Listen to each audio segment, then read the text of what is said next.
querent has been working on engineering projects in China, but now lives abroad most of the time.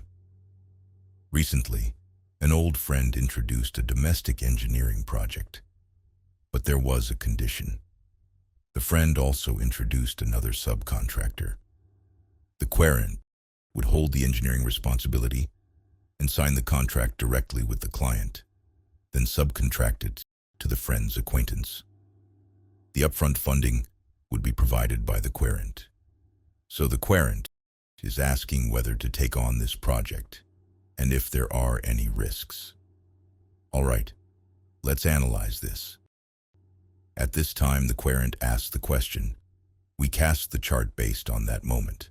The day stem Wu, representing investment, with a punishment aspect.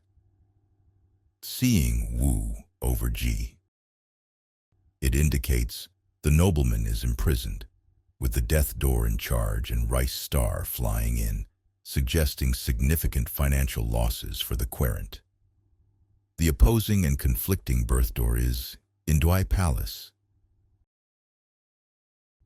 which represents disputes. Additionally, Ding over Gui symbolizes disputes may arise when handling documents. There may be hidden risks in engineering contracts.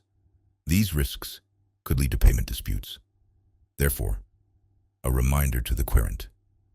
Not only might you fail to make a profit, but even your principal could suffer losses. There is also the possibility of legal disputes arising from issues with bills. Life is like being in a game where it's easy to lose direction. If you have similar concerns, feel free to leave a comment below.